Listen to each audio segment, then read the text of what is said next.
I'm Charlotte, and welcome to my podcast, Influence, Inspire, Impact.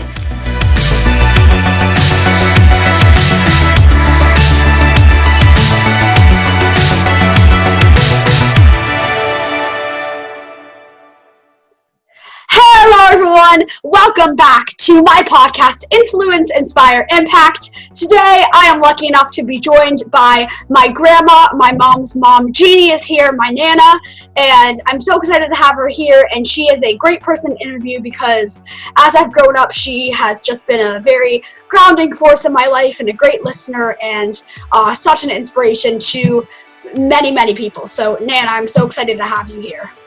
Well, I'm glad to be here, Charlotte. So, we got the technology to work. Well, that's a major accomplishment.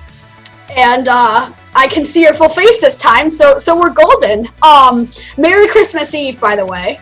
Oh, Merry Christmas Eve. And Merry Christmas. Yeah, I'm so excited to be doing this with you, especially because we can't be with you this year at Christmas. But this will be a good thing for me to have when I get older. So we'll be cleaning up our Christmas Eve lunch right now. Oh, yeah. We haven't eaten yet, but we went to church and it was very nice. But clam chowder. Yeah, we are gonna have clam chowder. So I'm excited for that. But I'm so excited to have you here. Thank you for taking the time to do this with me, and shout out to both you and Vic for all your help with the technology. And I'm so happy we got it up and running. We'll have to get it up and running again tomorrow, won't we? Yes, we will. But Wade and Zoe will be there to help too, so that'll be good. All right, so we're going to do a little interview. Are you ready? I am ready. Okay. Question 1 I have for you is, what drew you to the act of giving? And just a little backstory for our viewers. My Nana does a ton of, when COVID-19 isn't going on, she does a ton of volunteer work. And I guess actually before answering the first question, would you sort of tell us a little bit about what volunteer work you do when COVID-19 isn't going on? Well, I'm very active in the Brockport Food Shelf, which distributes food to the people of the community who are in need of food. And then I also work at our church's Harvest Kitchen, which is a community dinner. And it draws a lot of the same people who come to the food shelf and other people. And then I go to church. And how long have you been volunteering? Oh. Because I remember growing up. Well, when I was working, I worked for the Wheels on Wheels. We delivered to a nearby apartment building, but I retired about 10 years ago, and that's when I started with the food shelf. Okay, yeah. I think about when I started with the Harvest Kitchen, too. Although that's a little less clear in my mind. Okay, 10 years ago, so I would have been 5? That seems about right. 95. Yeah, that seems about right. So I sort of wanted to ask you, since you are a very giving soul, a very kind soul, you always have been, I wanted to ask you what sort of drew you to the act of giving and giving your time to others? I think, Charlotte, you start in small steps, and then you realize how much you enjoy it and how much it means to you. And enjoy it probably isn't the greatest word, but how much it means to you, and really how much joy you get out of it. Okay, yeah. Right, we've talked about that before. There's a difference between happiness and joy. I can wake up every morning and say, I'm going to be happy today, but moments of joy are more, they don't come as often as general happiness. They're rare? They're not rare, but they don't happen all the time. You have to find joy, or joy finds you. I don't know which one. Huh, okay. So volunteering has brought you a lot of joy, not just happiness. Oh, it's brought me a whole lot of joy. A lot of laughter, too. I mean... You always have some great stories, too. To laugh and talk to the people and laugh with them, and I think there's a lot of joy there. Yeah, and you always have a lot of great stories to tell about all the volunteer work that you do. So, I think you told me one time someone asked you if you would start volunteering for the food shelf? Food shelf. No, one of my friends from church said to me they're looking for volunteers for the food shelf. So I called and I found out when the meeting was. So I just put it down to the meeting, and that's when it all began. And at first I was just doing 2 hours a day every Thursday from 9 until 11. But then they asked me to be the shift leader, and all of a sudden I was working from 7:30 to 6:30 every day. Wow, that's a lot. Well, it was a long day with a short lunch, but it was worth it. When I got home, I was tired, but I was never sad. That's always a great thing to be. Yeah. You miss it with COVID, right? Oh, I do indeed. Yeah. With COVID, we're not doing much of anything. It's all a delivery basis, and Yeah. I really can't go down there. Well, I mean, I hope when COVID's over, you can start volunteering again, because we're getting closer to the finish line with this stupid virus. Well, we are. We'll see.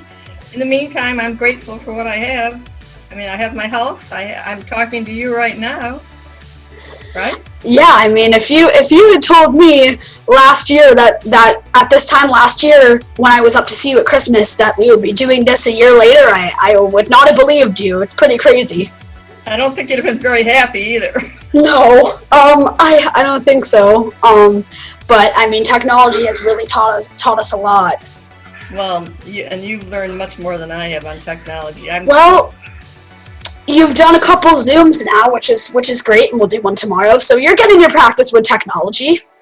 Thanks to Vic. Yes, Vic is a very good sport for getting everything set up. Yeah, and he's good. He is. All right. Question 2. So, through the food shelf and the Harvest Kitchen, you've gained a lot of perspective, right? I hope so. I mean, if not, I've not been doing my best. Yeah. So I wanted to ask you, and I'm sorry if you hear any background noise. My dad's on the elliptical right in there, but I don't know if you can hear that. But so sorry to you and to the viewers if you can hear some background noise, because he's just panting very hard. But I wanted to sort of ask you, how has the perspective you have gained from the food shelf and the Harvest Kitchen, how has that influenced your life? Well, it's a hard one to answer. Simply, it's given me a greater perspective into the lives of other people. How not everybody has the same benefits I do. People have different struggles. People are trying their best in many cases to manage through these struggles. I think it's given me a better perspective of humanity in general. And it's made me more humble about myself, which is not a bad perspective either. Yeah. Is there anything I know you've told me as I've grown up a lot of stories about your work, and I was wondering if there was anything you wanted to share with our viewers about any experiences you've had at the food shelf and the Harvest Kitchen. Well, there was a time when we have migrant workers here, and we serve migrant workers without asking the same questions we ask other people, because they're worried about their legality in this country.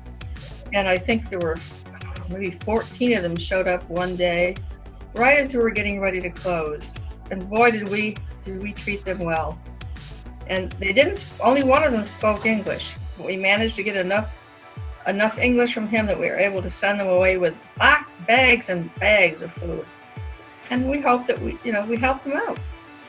It's as simple as that. Sometimes people walk through the door and they're not doing that well that day, and you just have to, but that was probably the most obvious one, but there are lots of ones where, as I told you last time, people come through sometimes.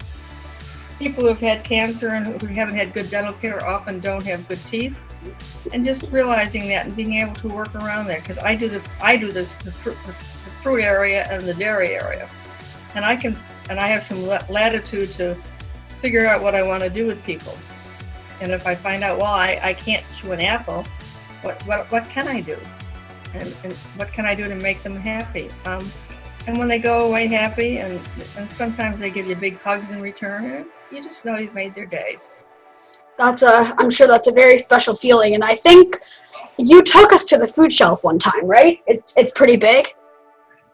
Well, it's gotten pretty big. It used to be, not it's a delivery basis, but it used to be a shop-through model where you could go and there'd be certain areas. I mean, if you were a family of 1 to 2 or 3 to 4, there'd be amounts you could get from each area. And now we're just delivering and picking out the things. Sometimes we can ask some questions in forms over what they like best, but sometimes you're just packing up what you think they can get. But it's good. It's like a little mom and pop store. I think a few years ago I remember going, and I remember you gave us sort of like a tour, and it just seemed like you knew the place very well after years of. We have a refrigerator room. We have a freezer area. I do the dairy case where we keep the eggs and the yogurt and the butter. Well, we don't have butter. We have margarine. And the community during this recent COVID thing, it's interesting, has been very generous to the food shelf. So as we head into the end of the year, we've had very generous support from the community. So that is good. So that is very good. That is very good. Yeah, and this week we're still doing deliveries, and we've had a very busy month, and I suspect that it's going to continue for a while. I hope so. Yeah. I'm not sure, Charlotte, that I see any end to the delivery system before pretty much the end of this year. Oh no, the end of next year. I think it's going to take a while before everybody gets vaccinated, and you have who want to come down and work. So, but it's going, and we're doing well. That's great. That's great. I'm happy. Yeah. It's in Brockport. You know, a lot of Brockport's closed down. You've been here. You know, it's a small area, but a lot of stores aren't open. But the food shelf has maintained delivery right through this. That's great. I'm happy about that. So am I. All right. Are you ready for your next question? Yes, I am. Question 3. How do you use the perspective that you've gained from your work? How do you use that to inspire other people? Because I don't know what your secret is, but you've always inspired me with the work that you do, and you've used a lot of perspective to tell me stories or find some way to uplift me or encourage me. So I was wondering sort of how do you use the perspective you've gained to inspire other people? I don't think I use the perspective at all. I think what was in me was there before, and the food shelf was just, and the Harvest Kitchen have just brought it to the surface more. I don't think I've changed a whole lot, but I think I've gotten more aware of things. Things that are important to me. So I don't think something like that can really change you totally, but I think you can realize that there are ways you are, the ways you want to be, and you can work to enhance those. I don't know if that makes any sense to you. No, yes, that makes perfect sense. I mean, if you know that this is what you want to do, and the food shelf gives you an opportunity to do it, then sure, you benefit. But I think that you have to have a certain core to be there. And it's all our volunteers are retirees, which is another thing. Because we're open on a Thursday all day, and most working people can't do it. So if you go down there, you'll see an older crew of people who all have life experiences to share, and we share a lot of them. And that's very meaningful too. That's amazing. Have you gotten pretty close with the other volunteers at the food shelf? Oh, lots of closeness. You know, laughing and knowing when things aren't going right for them, and just being able to share and say hi every day, and when they leave, say goodbye. I tend to work pretty hard, so I don't often sit around talking. But oh boy, I'm so sorry to hear the background noise. It's just like getting louder. Yeah, did he close the door? No, he's like coughing in there. Door slamming. If he comes out, don't worry. I'll find some way to mute myself. To go up the steps. He might soon. I think he maybe forgot that he's very loud when he does the elliptical, but it's okay. Anyway, back to what you were saying. Well, it's a good thing he's using it. So yeah, he is. So fire away again, my love. Okay. Have I gotten codes? Yes, and I miss them. I stay on phone and touch my phone with a lot of them. That's good. And you always enjoy talking on the phone, right? Sometimes. I do too. I like calling you, and you're a great listener, I think. But it has to be. You have to. If you're stuck on a conversation with a person who's going on and on and on about a subject that's not really very interesting to you. Oh. It doesn't happen very often, but every once in a while, you listen, just because that's a nice thing to do to people. Yeah. Well, if I ever say anything that is boring to you, you let me know, and we'll find a new topic of conversation there. I rarely get bored, but sometimes I have one friend. I'd say it's got to be a quick conversation, but I realize there are no quick conversations with this one person. Oh dear. They're always going to be long, and I'm going to cough again, and I'm not sick. It's okay. Don't worry. Okay. You're all good. Yeah. All right. I lost the questions. Let me pull them up I again. just cough. Okay, fire away again. Question. I never get cough. I never get tired of talking to my grandchildren. That's amazing. I'm glad we don't get tired of talking to you either. Or my children. Yeah, I think yeah, I mean, we never get tired of talking to you guys either, especially since we haven't seen you in a while. Yeah. I would talk to you more often if I could, but I realize that your days are busy. Not as busy anymore. Call me whenever you need to. Well, no, that's right. School's over, isn't it? For the moment, yes. So call me whenever. We go back January 4th, so there's plenty of time. Call me whenever. I will. And we're all around. I'm not doing very much. All right, question number 4. I wanted to know what some of your inspirations were. Like, what were. So what has sort of molded you into the person that you are today? Well, you have to go back to your parents. And it was an unusual life working in the restaurant business because my dad was never home. And my mom, Pierce's, yeah. Yeah, my mom was working too. But as you get older, you realize how much they did to make it possible for me to have what I particularly wanted. I don't know that I wanted a whole lot, but for example, my dad said, you can go to any college you want that you can get into. Whereas I wasn't told that I had to go to a certain school. I was told I could do what I wanted, and I did. And you don't realize how much they sacrificed. I think that takes an older perspective. And then my children have inspired me with all they've done. My grandchildren with all they've done. And off the topic, I've already read your reflection for today. And I'll read it again tonight. And did I tell you I circulated the other ones to a couple of my friends who really enjoy words, and I'm going to send this one out too. That's amazing. Thank you. You're getting quite famous, Charlotte. Thank you. We went to church today, and I got to see some of my fellow writers. So that was amazing, and we got to sort of talk about the work we created. So I'm really happy you enjoyed it. It means a lot to all of us to have people reading them. I've read every single one of them, and they're really quite moving. Thank you. We worked very hard. That was a couple months long process. So thank you for reading, and I'm so glad you enjoyed them. Why did they choose you to be the 24th? I think not because of me personally, but I think because of the word I had for that one, which is love. And I think on Christmas Eve, it's extremely important to remember that word. And so just like we had Mrs. Kelsey with beginning on the 1st of December, or actually maybe it was November 30th, I forget which one, but we had beginning. So to end with love, I think it's a good one. So I think that's why. And I like the picture. I love the picture too. Everybody's been saying that they enjoyed the picture. That was fun, yeah. I love the picture. You got your headphones on, you got a big smile on your face.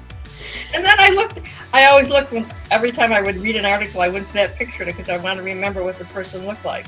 Yeah, that's a great visual. Everybody is just happy to be part of the group, and we're happy that you have enjoyed our meditations. Are you going to go back to it after the holidays are over?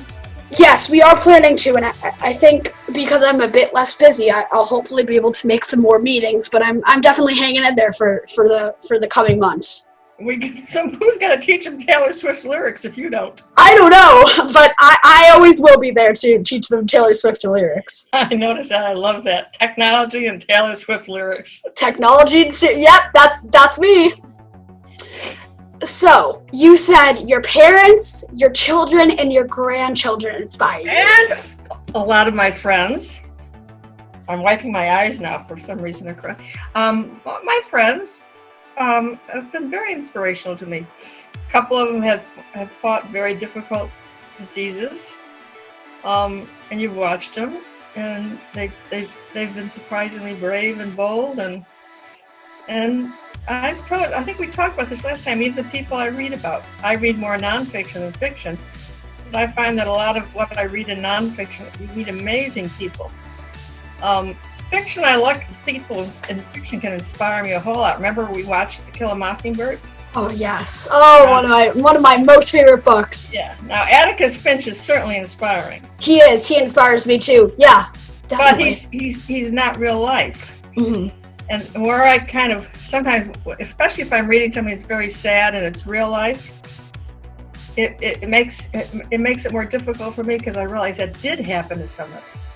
Yeah. Whereas if it's fictional, you can say it's a wonderful story and it's a wonderful example, but did that really happen? And sometimes that lets me off the hook a little bit about feeling so sad. But now Atticus Finch did not make you sad, did he? No, I found him deeply inspiring. Yeah. The American Film Institute, I think, voted his role the most inspirational of all. Oh, yes. Gregory Peck did amazingly well with that role. I could not have pictured somebody else in there. Yeah. Yeah. So, no, your friends, you watch, there's a lot of inspiration around. People are doing amazing things. I went to Wegmans today to pick up my last order. Wegmans is a supermarket for all of those who don't know. Thank you for informing them. We got our Wegmans too. Yeah, and the people they were working so hard. They were kind. They were nice to you. These are the staff people, and it was just a wonderful experience. I didn't want to stay a long time. I didn't have to. They'd forgotten one cake for my cake order, so they immediately made a restitution, and they were just so nice. So, there are a lot of things that inspire you. Nature inspires you. When the robins come back in the spring, that inspires you. There's no lack of inspiration around you. You just have to find it. Yeah, you just gotta find it. I think that's I think the common thread I've seen with all the people I've interviewed so far, and I have a few more to go. I think that everybody I've interviewed, you've all helped me find some inspiration. And I'm a very positive person, but there have been a lot of times where with COVID and everything that I've been very, very isolated and very, very sad. So I've been lucky enough. Oh geez, I bumped my camera. I've been lucky enough to have this podcast to create, which has given me so much inspiration, like you and Susan Wiper and my coach Cameron and my mom and all these amazing people who have just helped me find inspiration. So thank you for saying that, because I think that's a common thread I've noticed with all of my interviews so far. And none of these people would probably make it to the list of the top 10 people of the year for Time Magazine or wherever they do it, right? But they're all doing what they do. Yeah, I definitely think they make my top 10 people of the year, but not necessarily Time Magazine's. No, I mean, the world is full of people. You hear about it all the time you turn around. And nature is very inspiring. Speaking of which, we're supposed to get snow tomorrow, so tell your father that. Oh, I hope you guys get snow. Of course, the 1 year we're not going to be with you for Christmas. It's going to be rainy. We might even lose power. It's going to be, it's supposed to be windy, too. Yeah, it's supposed to be a lot of wind. I'm really hoping, because the last thing we need on Christmas in the pandemic is losing power. You couldn't even turn your Christmas tree on. Which would be seriously unfortunate. I'm really hoping that we don't lose power, but So have I stayed on topic enough for you? yes, absolutely. I told you that wasn't a problem. I do have one more question for you, though. Yeah, honey. So, I wanted to ask you what you think of perspective and sort of why you think it's so important. Why I think what is so important? Perspective.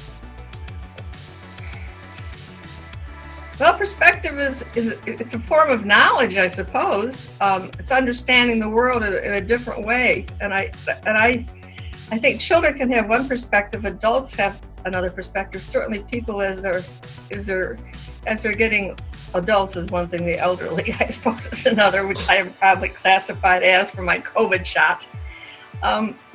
If you have a different perspective, your perspective changes. But if you try to keep your perspective as broad as possible, and I don't always succeed, Charlotte, I have bum days too. Everyone does. Everybody does, yeah, but you try to look around and, I've already talked to 3 or 4 friends today wishing Merry Christmas. Our neighbor's at the door right now getting some, we had all this. Who's there? Nelson. I figured it was Nelson. I heard the doorbell. I was like, Nelson! We had 2 spiral hams. We had a whole platter of cold meat, cold tenderloin coming when you guys were coming. So I said, well, let's keep it. And I divvied it up for Pat and Bill, because Pat's a vegetarian and Bill loves meat. So he got meat. And Nelson is here right now picking up his share. And that's great. There's a lot to be grateful for today. Yeah, there is. I think this is reminding me of that. Going to church in a parking lot today reminded me of that. And I haven't exactly been able to really get into the Christmas spirit this year, unfortunately, because I think there's a serious piece of Christmas missing, which is your house. So. Yeah, it's missing too. If you go into the living room, you don't see any Christmas. But if you go into the great room, there's no Christmas. Because without your coming, I just didn't want to do it. But the living room is festive. The kitchen is sort of festive. The food's going forward. Don't worry about that. You make your own festiveness. Yeah, and we'll talk tomorrow, right? Yeah, it'll be something. And we'll open gifts and everything. The fact is, we can enjoy it. We're all healthy. Yes, and I think the decision that you made to not have us come was a hard one to make, but it was a good one, because we've all done such a great job of keeping each other safe that why ruin it now? Well, exactly. It wasn't worth the risk. And my friend in England said that he emailed me about the mess there, and he said the new COVID strain is spreading so much more quickly. Oh dear. Older ones. It wasn't worth the time. Yeah. Yeah. Another inspirational book I got. Has your dad read around? He can't hear me, can he? No, I thought that was the title. You were asking, is he around? No, he's not. He actually snuck up the stairs. I don't know if you saw him, but I don't know if you noticed you can't hear any more background noise. He's going up the stairs. Yeah, but, he snuck out, but. I got a book came out. It was made Bill Gates' top 5 books of the year. It was called Breath from the Salt, and it's about. CF? Yes. Yes. I told my mom about that, and we looked it up, and I think got a copy coming for your dad for Christmas. She did mention that. Yes. I'm not sure. You got what? I got a copy too. Yes. Have you read it? No, because I just got it yesterday. I don't know. I was reading the summary and stuff, and I said to my mom, I was like, I don't really know if I want to read this, because I don't want to know what happened with this deadly disease and where I got it from, so I'd rather not read it, but I'm sure my dad will love it. Yeah, well, Bill Gates said, and I think it's true, it's an inspirational story. They persevered and they got it done. Yeah. You still got that other 10% that we have to worry about, right? Mm-hmm. Yep, and we'll get there, but I have faith. Yeah, and my computer says you have devices into a problem. I hope it doesn't lose. I hope you don't lose me. I don't think. Shoot, who's coming down? I don't know. Somebody's opened the door, but that's. I see somebody speak. Yep, somebody's. Oh, I think it's my dad again. But thank you for taking the time to do this. This definitely was you're a very insightful person, a very caring soul, a very inspirational person. So thank you for taking, now I'm coughing, for taking the time to do this with me. Thank you for giving me the time to spend with you. Yes, well, as I said, one of my inspirations for the day. How's that? Thank you very much. As I said, I think this will be a great thing for me to have when I get older, and for you to have, and I'll always remember this. Podcasting in the pandemic, I'll never forget it. Podcasting during quarantine, podcasting. Yep. So everyone watching, this is my grandma. This is my mom's mom, Jeanne, and everyone give her a big virtual round of applause for doing this and for being willing to put up with the crazy technology. And big shout out to Vic for helping us set that up. I miss you guys a lot, and I can't wait until this is over so we can finally see you. But thank you so much for taking the time to do this and for answering my questions so willingly and for literally doing this a second time to make sure we got it all right. So thank you so much, Nana. Okay, and Merry Christmas Eve 2020. Merry Christmas Eve. Yep, Merry Christmas Eve. I'll talk to you soon. Okay, love you, honey. All right, I love you, and thank you to our viewers for watching, and I'll see you guys in the next episode. Peace!